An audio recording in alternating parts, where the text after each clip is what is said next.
UFO, aliens और aliens की दुनिया ये हमेशा से ही हमारा ध्यान खींचती आई है।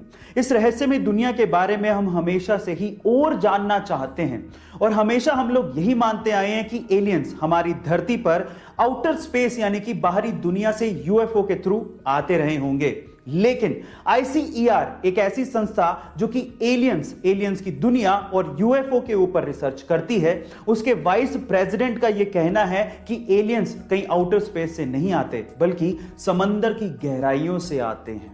उनका तो यह भी कहना है कि समंदर की गहराइयों में एलियंस के बेस हो सकते हैं। ओह माय गॉड गाइस, सच्चाई क्या है ये तो हम नहीं जानते, लेकिन एलियंस के बारे में ये खबर हमारी जिज्ञासा को और बढ़ा देती है। गाइस, आपको ये खबर सुन के कैसा लगा चैट सेक्शन में जरूर लिखिएगा और ऐसे अमेजिंग वीडियोस के लिए शेयर, सब्सक्राइब एंड लाइक। मिलते हैं अगली वीडियो में।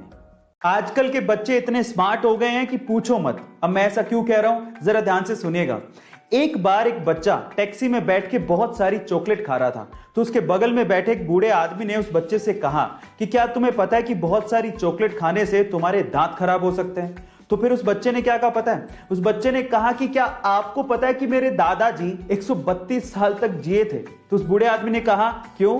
क्योंकि वो चॉकलेट खाते थे। तो फिर उस बच्चे ने कहा कि नहीं, क्योंकि वो अपने काम से काम रखते थे। अब आप समझ ही गए होंगे।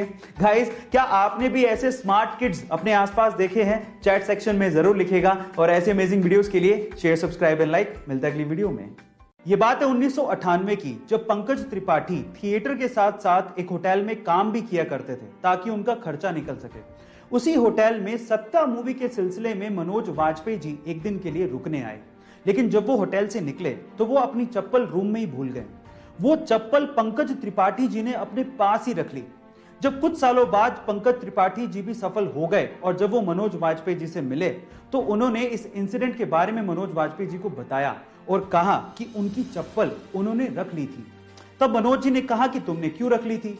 तो पंकज जी ने जो जवाब दिया वो आप लोगों को सुनना चाहिए। पंकज जी ने कहा कि वो मेरे लिए राम की पादुकाएं थी। इतना ज्यादा रिस्पेक्ट वो मनोज वाजपेयी जी को करते हैं। गाइस, आपको एक्टिंग के ये लिविंग लेजेंड्स के बारे में जान के कैसा लगा चैट सेक्शन में जरूर लिखिएगा और ऐसे अमेजिंग वीडियोस के लिए शेयर, सब्सक्राइब एंड लाइक। मिलते हैं अगली वीडियो में।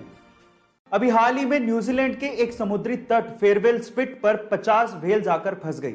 वो तो किस्मत थी कि वहां पर व्हेल्स को बचाने के लिए बहुत से वॉलंटियर्स आ गए।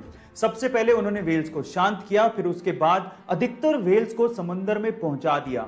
लेकिन अद्भुत नजारा तब देखने को मिला जब जान बच जाने के बाद 2 व्हेल्स गाना गाने लगी, और वो भी खुशी में। सुनिए। गाइस, ऐसा अद्भुत नजारा आपने पहले कभी नहीं देखा होगा। इस नजारे को देखने के बाद आपको कैसा फील हुआ चैट सेक्शन में जरूर लिखिएगा और ऐसे अमेजिंग वीडियोस के लिए शेयर, सब्सक्राइब एंड लाइक। मिलते हैं अगली वीडियो में।